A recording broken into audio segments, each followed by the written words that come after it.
kering kerontang, tidak ada air, paling tidak dia mandi seminggu sekali hari Jumat. Kenapa? Menjaga kebersihan. Orang Pulau Tidore jangan ajarkan tentang mandi. Kenapa? Paling mudah mandi di Tidore. Bangun tidur langsung mandi.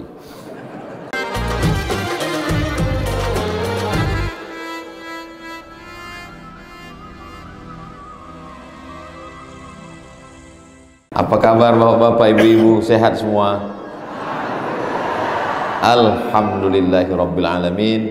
Allahumma salli ala sayyidina Muhammad wa ala ali sayyidina Muhammad. Laisa minna, tidak dianggap sebagai umat Nabi Muhammad sallallahu alaihi wasallam, man lam yarham saghirana, tidak sayang kepada yang muda-muda, walam ya'rif syarafa kabirina, tidak hormat kepada yang tua-tua. Anak-anak muda semua jamaah, kita berbangga pada hari ini berkumpul di masjid yang megah, yang cantik dan indah. Yang tua-tua panjang umur, sehat badan, barokahnya melimpah kepada kita. Yang sama-sama kita hormati Bapak Wali Kota Tidore Kepulauan, Bapak Kapten Haji Ali Ibrahim SH. Lama juga saya menghafal tadi, tapi karena balehonya jumpa beberapa kali jadi ingat. Tertulis di situ solid bergerak. Terus dalam hati saya itu ada sambungannya, kalau tidak bergerak itu sholat. Karena kalau bergerak batal sholatnya.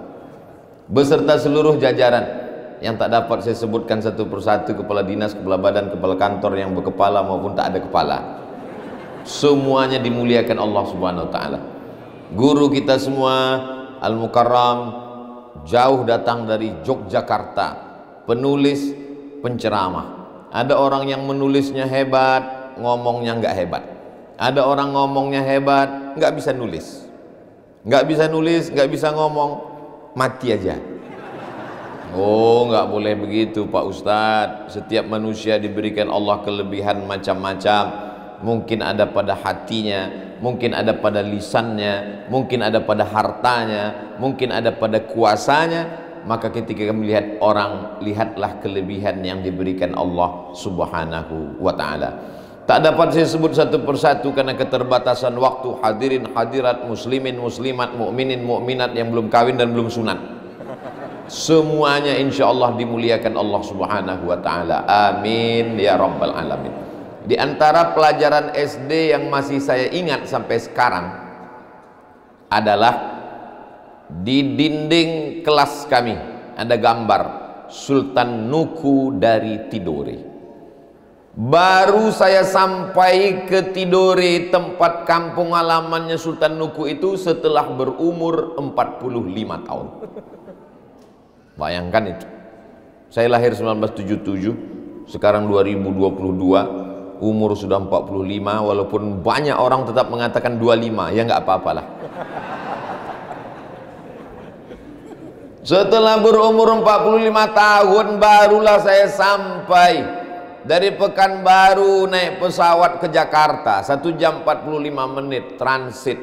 Nunggu lagi pesawatnya jam 2 malam baru terbang kemari. Jam 2 malam baru terbang. Begitu terbang tertidur, bangun belum juga sampai. Bangun lagi, lihat jam tangan, oh di Pekanbaru masih subuh jam 5. Di sini sudah terang benderang. Setelah sampai, menyeberang lagi dari Ternate ke Tidore, barulah sampai ke negeri yang saya dengar 40-an sekian tahun yang lalu. Apa kesan pertama saya? Kesan pertama saya adalah keramahan. Karena tadi di pelabuhan disambut banyak sekali yang menyambut, baik yang siap maupun tak siap. Ustaz Somad, Ustaz, kata Pak Wali, Ustaz sengaja disambut pagi-pagi karena kalau siang semua pada datang itu bisa patah kayu-kayu di pelabuhan. Ramai datang. Kalau mau melihat keimanan seseorang, lihatlah bagaimana dia memuliakan tamu. Man kana yu'minu billahi wal yaumil akhir, siapa yang beriman kepada Allah dan hari akhirat, falyukrim dhaifahu, memuliakan tamu. Jadi negeri ini di samping alamnya yang indah, ada kelembutan hati dari masyarakatnya, Setelah itu saya disambut oleh Pak Wali, dibawa ke pondok pesantren Haris Al-Khairat. Haris penjaga, khairat kebaikan. Kalau satu khair, kalau dua khairani, kalau tiga khairat, kebaikan, kebaikan, kebaikan. Banyak kebaikan di Pulau Tidore dan mesti ada yang menjaganya. Harisul Khairat disambut dengan santri-santri laki-laki, perempuan, melambaikan tangan, menyambut, bersolawat, diberikan. Tapi saya dipesankan, Ustaz Somad jangan lama-lama karena kita nanti akan naik pesawat menuju Pulau Bacan. Oke lah, begitu sampai dipersilakan sarapan. Saya pilih sarapan yang kira-kira tidak perlu proses lama. Saya pilih bubur ayam karena tidak main kunyah lagi. Setelah saya makan satu mangkok, barulah ditawarkan Pak Wali, ada makanan yang luar biasa di Pulau Tidore Ustaz Somad, namanya gohu, dan ini amat sangat bermanfaat untuk laki-laki. Aduh, kata saya, ini iklannya terlambat Pak Wali. Lalu kemudian ditutup Ustaz Salim dengan minuman yang luar biasa, ada rasa-rasa jahenya, ada kacang kenarinya. Apa namanya Ustaz Salim? Guraka. Saya sebetulnya ingat, cuman mau ngetes saja. Namanya guraka. Diwawancarai pula saya oleh jamaah tadi. Ustaz Somad tolong ceritakan bagaimana rasa guraka. Saya katakan, terlalu sulit untuk memilih kata mewakili rasa. Kalau Anda mau merasakan bagaimana rasa citra rasa guraka, datanglah ke Pulau Tidore. Nikmati, manfaatkan, tapi jangan lupa gohu. Jamaah yang dimuliakan Allah Subhanahu wa taala, bisa bertahan 9 tahun menjaga kebersihan itu pasti bukan keterpaksaan, tapi sudah menjadi kebiasaan. Bersih ini dari nenek moyang kami Pak Ustadz. Jadi kalau kita lihat dalam sejarah Islam, Islam itu paling tidak menjaga ada 5 kebersihan. Yang pertama adalah kebersihan badan, karena orang yang badannya tidak bersih maka sholatnya tidak diterima Allah Subhanahu wa ta'ala. Bersih dari yang nampak namanya najis, bersih dari yang tidak nampak namanya hadas. Ketika orang berwudu, nawaitu raf'al hadas. Orang berwudu najis tidak ada, bersih, tapi ada hadas kecil. Sedangkan orang yang mensucikan diri dari kotoran itu dari najis, kelihatan oleh mata, oleh benda, nampak. Yang tidak nampak hadas. Orang Islam suci dari hadas, suci dari najis, maka badan bersih. Laula an asyqa ala ummati, kalau tidak memberatkan bagi umatku, la amartuhum bisiwak, aku suruh mereka bersiwak, gosok gigi inda kulli shalah. Sebelum sholat subuh gosok gigi, sebelum zuhur gosok gigi, sebelum asar gosok gigi, sebelum maghrib gosok gigi, sebelum isya gosok gigi, sebelum duha gosok gigi, sebelum tahajud gosok gigi. Sementara saya baca iklan di kota tempat saya tinggal, ada baleho besar, ajak anak Anda gosok gigi 3 kali sehari. Dalam hati saya, kurang 4. Karena Islam mengajarkan setiap mau sholat, makanya para habaib-habaib itu kalau mereka sholat jadi imam, itu di kantong mereka ada siwak. Luruskan shop. Karena sholat sebelum bersiwak lebih afdal dan utama. Ternyata di dalam siwak banyak sekali kandungan-kandungan menghilangkan bau mulut, menghilangkan panas dalam, menghilangkan kuman bakteri, menghilangkan ulat-ulat gigi. Ulat-ulat gigi takut. Dulu sebelum siwak datang ke kampung halaman kami, nenek moyang kami untuk menghilangkan ulat gigi itu diambil daun sirih, diberi gambir, dikasih kapur, dikasih pinang, dikunyah. Itu katanya ulat gigi takut. Dan memang luar biasa. Bukan cuma ulat gigi takut, tetangga pun takut. Karena warna merah semua. Tapi dengan bersiwak ini, masya Allah, tabarakallah, Islam menjaga kebersihan. Makanya kita ingat dulu waktu di sekolah di pesantren, hari Senin pemeriksaan kuku. Kuku tidak boleh panjang, karena kalau panjang air wudhu tidak masuk. Karena kalau panjang, anak-anak sekarang, saya waktu jadi dosen saya periksa anak-anak di kelas, itu kenapa kukumu itu hitam di atas? Ini bukan kutek Ustadz. Kalau kutek kan air wudhu nggak masuk. Itu kenapa hitam? Ini namanya black henna. Oh, oke, pakai black henna nggak apa-apa, tapi mesti dipotong. Kenapa? Karena kalau pakai black henna, di atas black henna, di bawah black daki. Kebetulan orangnya pakai tangan kiri, kidal, buat bakwan. Kok enak sekali ya? Apa resepnya? Yummy. Kesucian, kebersihan luar biasa. Alhamdulillah, ketika datang para alim ulama, tadi saya banyak ngobrol di perjalanan dengan Ustadz Salim, dengan Pak Wali. Apakah kerajaan Tidore ini datang sebelum Islam? Oh, ribuan tahun yang lalu ketika mereka bersyahadat, mereka tidak hanya berpikir tentang sholat, zakat, puasa, tapi mereka punya kerajaan, dan buktinya ada sampai hari ini. Orangnya masih hidup, istananya masih ada, alamnya indah. Islam mengajarkan lalat masuk ke tempat air minum dicelupkan. Kenapa? Fa inna fi ihda jinahaihi, dalam salah satu sayapnya ada penyakit, wa fil ukhra syifa, dan satu sayap lagi ada bakteri. Sayap kiri, sayap kanan ada bakteri, ada kuman bakteri negatif, ada yang positif. Itulah teori dalam vaksin, ada yang menjadi obat, ada yang menjadi penyakit. Ini diajarkan Islam 1400 tahun yang lalu, sebelum orang-orang barat mampu melihat bakteri, kuman dengan mikroskop. Islam sudah mengajarkan kebersihan dari mulai kepala sampai ke kaki. Idza qumtum ila shalah, kalau kamu mau salat, faghsilu wujuhakum, basuh wajah, wa aydiyakum ilal marafiq, tangan sampai siku, wamsahu bi ru'usikum, kepala sampai telinga, wa arjulakum ilal ka'bain, kaki sampai mata kaki. Semalas-malasnya orang mandi gurun pasir Arab, kering kerontang, tidak ada air, paling tidak dia mandi seminggu sekali hari Jumat. Kenapa? Menjaga kebersihan. Orang Pulau Tidore jangan ajarkan tentang mandi. Kenapa? Paling mudah mandi di Tidore. Bangun tidur langsung mandi. Saya sengaja membuat kolam kecil, kolam ikan di depan rumah, supaya kalau bosan nulis, bosan baca buku, bisa melihat kolam kecil. Begitu sampai ke Tidore, terasa betul nikmat Allah di sini luar biasa. Tak perlu membuat kolam, bangun tidur lihat langsung kolam besar luar biasa.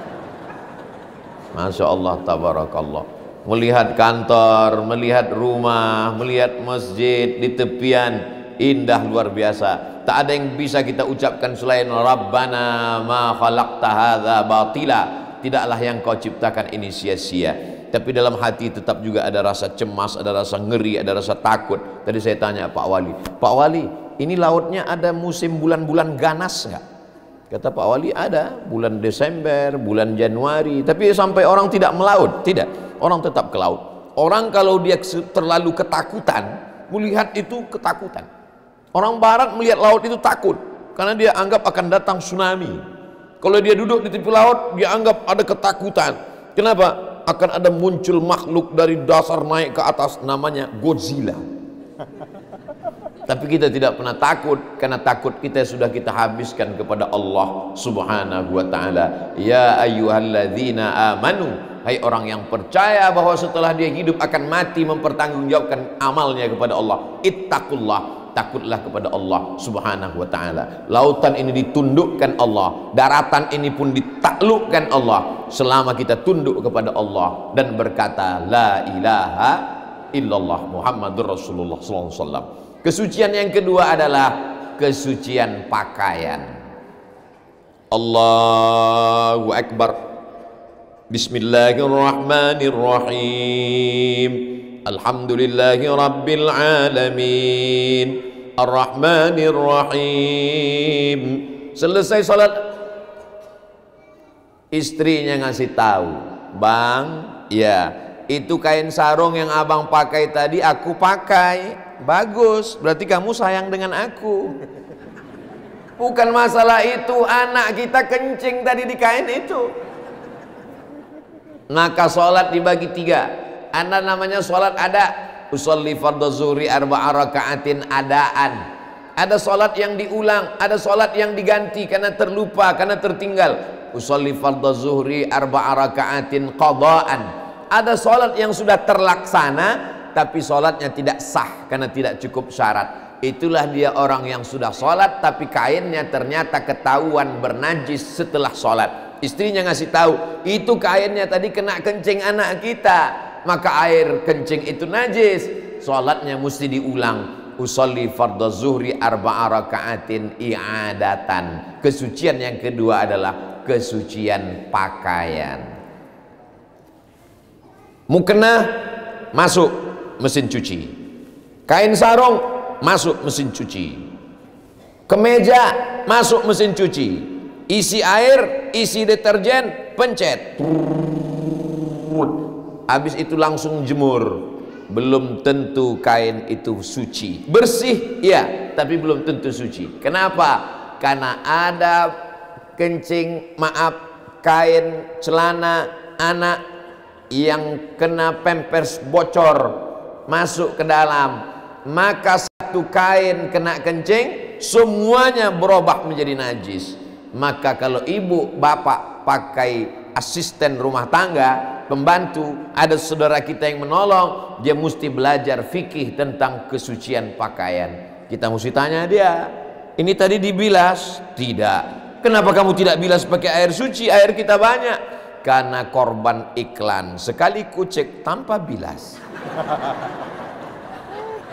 Mestinya air yang pertama najis, setelah kering pakai air kedua, air ketiga. Kalau almarhumah ibu saya dulu mengajarkan, saya tidak punya saudari perempuan, anak pertama laki-laki, adik laki-laki. Kau tidak punya saudara perempuan, nanti kalau aku meninggal kau belum punya istri, siapa mencuci pakaianmu? Ya kalau kau kaya banyak uang, kalau tidak kau cuci sendiri. Nanti mesti kau bilas nak, karena kalau tidak nanti kainmu bernajis, tidak sah sholatmu. Bilas pertama, bilas kedua, siram ketiga, kau bersolawat, Allahumma salli ala Sayyidina Muhammad wa ala ali Sayyidina Muhammad. Suci badan, suci pakaian. Yang ketiga adalah suci tempat. Masya Allah, tabarakallah, Allahu Akbar. Begitu sholat nampak di tepi sajadah ada air, khawatir ini air kencing, sholatnya buru-buru. Dia tanya, itu tadi air apa? Atap kita bocor, hujan lebat. Oh, air tidak apa-apa. Tapi kalau ternyata tempatnya kotor, innallaha thayyibun, Allah maha suci, Allah maha bersih, la yaqbalu illa thayyiban. Allah tidak menerima kecuali yang suci-suci, yang bersih-bersih saja. Tai cicak, ada yang mengatakan Ustadz itu kotoran cicak enggak najis. Kenapa? Karena cicak enggak ada darahnya. Ada salah satu pendapat ulama, karena cicak tidak berdarah maka kata dia tidak najis. Tapi kata yang sebagian tetap najis. Jadi kalau begitu bagaimana kalau ikhtilaf ulama? Al-khuruj minal khilafi aula, keluar dari khilaf lebih baik. Jadi kalau ada yang meragu-ragukan hati kita, da'ma yaribuka ila ma la yaribuka, tinggalkan sesuatu yang meragukanmu kepada sesuatu yang tidak meragukanmu. Islam tidak menyuruh kita berkotor-kotor, berbau-bau. Makanya dalam hadis dikatakan, man akala basalan, siapa yang makan bawang merah, au sauman, makan bawang putih, falyatazil, maka tinggalkan, jangan dekat-dekat dengan masjid kami. Kenapa? Karena baunya mengganggu orang yang sholat. Habis makan bawang merah, bawang putih, mentah, belum gosok gigi, sholat sunat, ayatnya kul a'udzu birabbin nas. Bayangkan bagaimana tersiksanya kawan di sebelah. Aku khusyuk, betul, kau khusyuk, aku busuk, kata dia. Jamaah yang dimuliakan Allah Subhanahu wa taala, suci badan, suci pakaian, suci tempat. Tapi ini yang zohir-zohirnya saja. Ada yang lebih halus daripada itu. Itulah yang keempat, suci hati. Hati ini mesti disucikan. Di antara yang merusak hati kita adalah hasad. Makanya setiap hari kita baca, wa min syarri hasidin idza hasad. Ya Allah, sucikan kami dari penyakit hasad ini ya Allah. Amin. Tapi saya yakin dan percaya semua jamaah ini hatinya sudah bersih dari hasad. Kenapa Ustaz tahu jamaah ini bersih dari hasad? di atas karpet ada pentas, di atas pentas ada karpet lagi, di atas karpet ada kursi, di atas kursi ada 3 orang, Pak Wali, Ustadz Salim, Ustadz Somad. Ini rasa-rasanya kami adalah sultan-sultan dan raja-raja sekarang. Tapi semua pasti akan berakhir. Saya sudah dikasih tahu dengan handphone panitia, Ustadz Somad waktu tinggal 15 menit lagi. Di mana-mana Ustadz Somad tausiahkan 60 menit. Karena botolnya 600 ml, karena botolnya kecil 30 menit. Masya Allah, tabarakallah. Hati dibersihkan. Itu yang ada di depan Bapak Ibu, kantong-kantong itu adalah, itu termasuk untuk menjaga kebersihan juga. Tapi bukan bersih badan, bukan bersih pakaian, bukan bersih tempat, bukan bersih hati. Tapi yang kelima yaitu bersih rezeki. Rezeki kita mesti dibersihkan dengan yang pertama zakat, yang kedua wakaf, yang ketiga yang ketiga wakaf. Zakat, wakaf, infak, sedekah. Zakat, wakaf, infak, sedekah. Pak Wali tadi mengatakan ada 3 hektar tanah saya, Ustadz, saya hibahkan sebagai tempat untuk anak-anak tahfiz Quran. Allahu Akbar. Sesuai sekali Tidore, pulau yang aman, nyaman, tentram, indah, bersih ini, anak-anak fokus menghafal Quran. Tadi Ustadz Salim mengatakan melihat laut jadi 1 paragraf, melihat gunung jadi 1 paragraf, melihat masyarakat jadi 1 paragraf. Melihat semangat Ustadz Salim, nampaknya kita tinggalkan saja beliau di sini, tak usah kita bawa ke Pulau Bacan, biar jadi bukunya 1 lagi. Irisan apel-apel, apa namanya judul Ustaz buku? Lapis-lapis keberkahan. Nanti keluar lagi bukunya lapis-lapis Pulau Tidore. Amin. Ada kue lapis Tidore. Kue lapis, Masya Allah, so sweet. Jamaah yang dimuliakan Allah Subhanahu wa Ta'ala, maka pedagang itu sedikit banyak pasti ada yang kotor dari rezekinya karena timbangan. Satu surat khusus dalam Al-Quran tentang timbangan. Wailul lil mutaffifin, celaka orang yang main timbangan. Alladzina idza talu 'alan nasi yastawfun, kalau dia beli beras, beli cabai, beli bawang, beli ikan, dia timbangannya mesti penuh. Ada ibu-ibu baca Quran matanya nggak jelas ngelihat surat Yasin, tapi kalau ngelihat timbangan jelas. Ibu-ibu yang seperti ini bagus, mantap, lanjutkan. Kenapa? Karena dia menjaga orang dari kecurangan. Ada orang di tempat kami menanam kebun kelapa sawit, setelah itu dipanen sawitnya, di antara tandan yang besar dengan tandan yang kecil beratnya sama. Tandan besar 50 kilo, tandan kecil 50 kilo. Kita pun duduk di timbangan itu 50 kilo juga. Karena memang sudah di setel. Ada orang berkebun karet di tempat kami, begitu karetnya ditimbang, kecil karetnya tapi berat sekali, pas dibelah rupanya batu bata di tengah. Man ghasyana falaysa minna, siapa yang menipu kami bukan golongan kami. Nabi Muhammad SAW masuk ke pasar, dimasukkannya tangannya ke dalam tumpukan makanan. Ma hadza ya sahibat ta'am, hei pedagang, apa ini? Kenapa yang di luar kering cantik bagus, kenapa yang di dalam busuk berbau? Ashabahul matar, kena hujan ya Rasulullah. Karena kena hujan basah di dalam, lalu aku tutupi dengan yang kering. Kata Nabi, man ghasyana falaysa minna, siapa yang menipu bukan umat Nabi Muhammad sallallahu alaihi wasallam. Jadi kalau kita jaga yang 5 ini, kebersihan badan, kebersihan pakaian, kebersihan tempat, kebersihan hati, kebersihan rezeki, maka insya Allah hidup kita akan damai. Tadi di antara yang kami bahas di perjalanan, semuanya, hampir semuanya menyenangkan. Bersihnya menyenangkan, kesultanannya menyenangkan, sejarah Islamnya menyenangkan, alamnya menyenangkan, masyarakat suku-sukunya menyenangkan, hubungan antara Ternate dengan Tidore menyenangkan.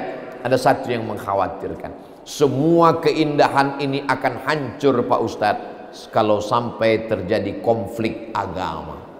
Itu yang saya tangkap dari pembicaraan dengan Pak Wali tadi. Kenapa? Ini lalang kering. Kalau sampai ada percikan api, dia akan membakar. Dan kalau sudah terbakar, menang jadi arang, kalah jadi debu. tak ada maknanya sama sekali. Jadi kalau untuk menjaga supaya negeri kita damai, tidak ada cara lain kecuali menanamkan pendidikan Islam yang benar, rahmatan lil alamin, kelembutan kepada anak-anak kita, supaya dia tidak tersulut dengan pemikiran-pemikiran yang macam-macam yang lahir dari internet, dari medsos yang tidak jelas. Ustaz Somad kan kami kenal dari medsos juga. Ini Ustaz pertama kali tabligh akbar di Pulau Tidore. Ustaz kan kami kenal dari medsos juga. Betul. Saya yakin dan percaya jamaah ibu bapak hari ini hadir bukan mau dengar tausiah kami, karena bapak ibu sudah tinggal buka saja www.youtube.com. Tulis saja di situ Ustaz Salim Afillah, muncul Ustaz Somad, muncul. Lalu datang ini untuk apa? Untuk memastikan bahwa Abdul Somad itu memang ada di alam nyata.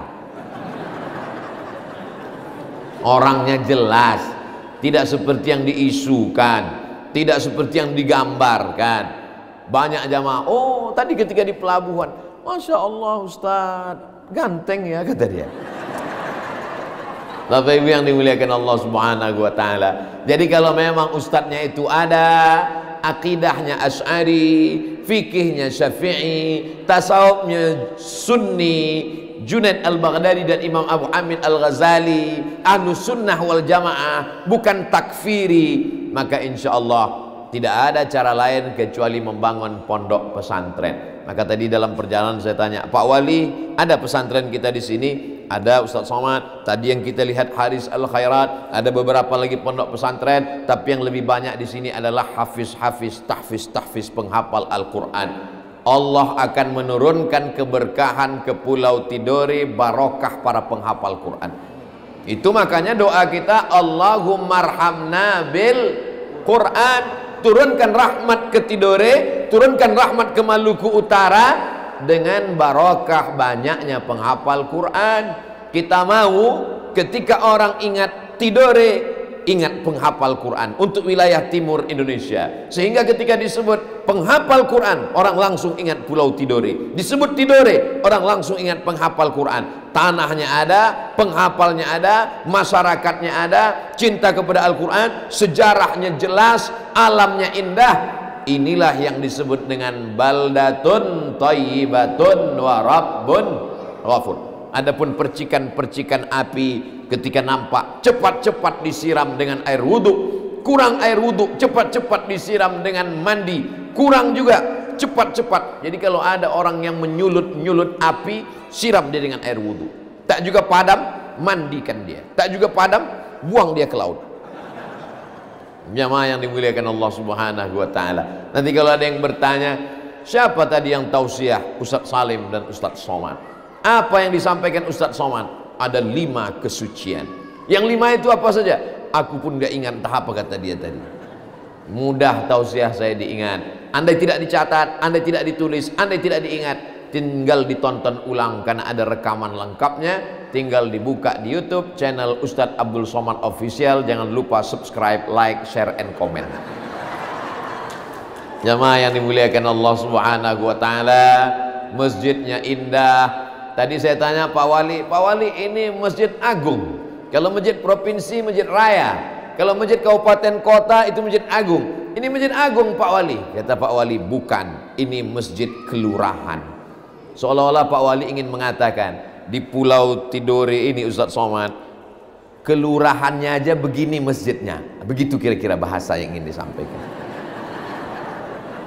Saudara-saudaraku yang ada di perantauan dimanapun berada, mereka tidak menunjukkan pulang kampung dengan mobilnya yang mewah. Banyak orang sekarang merantau sukses di perantauan. Begitu Idul Fitri pulang bawa mobil. Supaya apa? Supaya orang kampung sakit darah tinggi semua. Apa bukti kau berhasil di perantauan? Bangun masjid. Apa bukti kau berhasil di perantauan? Bangun pondok pesantren. Ustaz Abdul Somad cerita pesantrennya mana? Kemarin bersama Ustaz Salim Afillah kami sudah berada masih di wilayah kota Tidore Kepulauan, di Sofifi. Kenapa di sana? Tanya Ustaz Salim. Lalu kemudian, ini pesantren Ustaz Somad di Riau? Bukan. Namanya Pesantren Ummul Qura, pesantren masyarakat Maluku Utara. Pesantren kan sudah banyak, kenapa mesti dibangun lagi?